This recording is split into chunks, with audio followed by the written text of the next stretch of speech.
and we sent old Santa Ana back down to Mexico City. Things started to get crowded in Texas.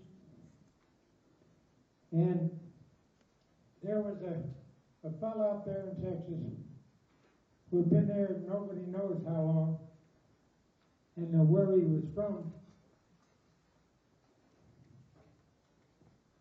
But he felt that within the 10 years, things were starting to crowd him out, where he'd lose some of his importance.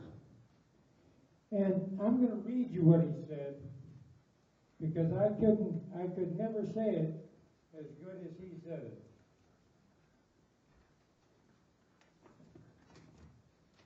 People's are getting thick up the wood and spoiling the hunt, and then there ain't no chance for a fellow to speculate upon travelers as there used to be when there wasn't anybody to watch a fellow. Why, it's getting so civilized that a fellow can't drink a barrel of double rectified without having them all abusing him about it. Now the other day, when I wanted to mark Joe Schleitz's ears like the marks their hogs because he called me a billion, but cussing for a set of blasted fools, they ain't going to fool Ol Singletire if he's getting old and ain't as quick on the trigger as he used to was. Blast their skins, I don't care if they do, and then they say, Texas, I'll show them something. The things that got me slick when they get the countries wedged up into one, but I'll fix them.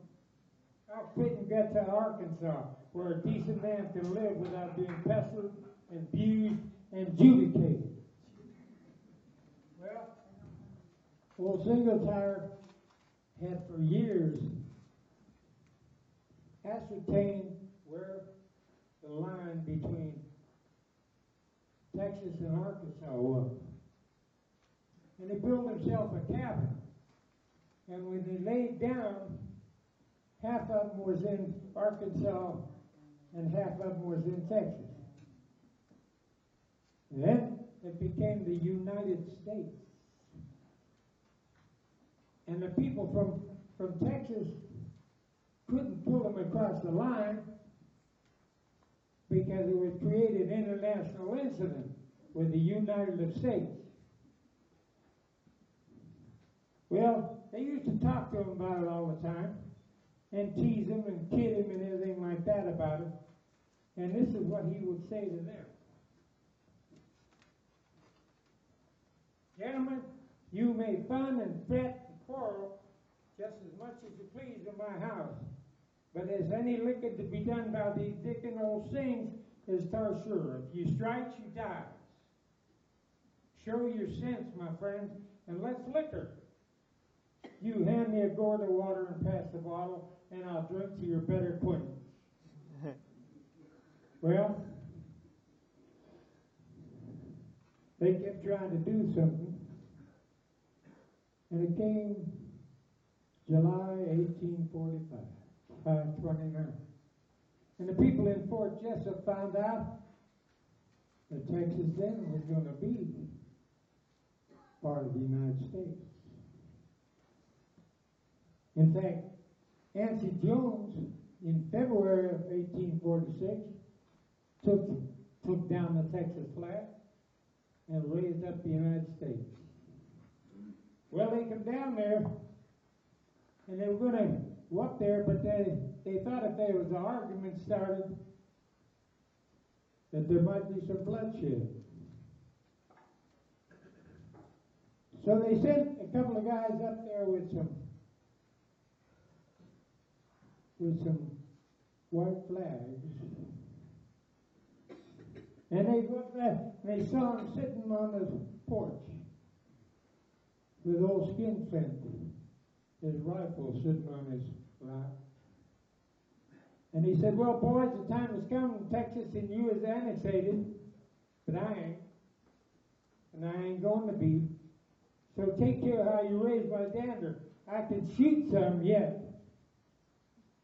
Well, they started talking to him, and then he decided what they'd do.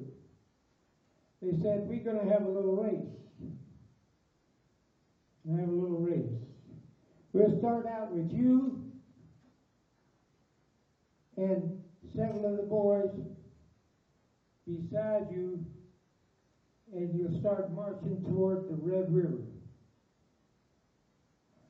And he said, well, it's a bargain. There's a gallon in that barrel. Let's finish it in a friendly way and then travel. Because they told him, if you reach the river first before the other fellas, you're free. But if not, and they reach it first, you will be rendered to the local law. Well, it started off. He got 1 mile down, he started running, and they started running, and they're all running down there, and it was just like Fiesta in San Antonio. All the people are standing there. You could smell the barbecue because they all got together, and they're cheering him on, and he runs down there, and he touched the river first. And when he got there, he said, "Ooh, I ain't annexated. I'm off, but I ain't no wasn't other in the States nor in Texas. But I'm in Arkansas." And he fired off a volley, and he shouted out, and he declared victory. That's the story of Ol Singletire, who did not want to be annexated. Richard?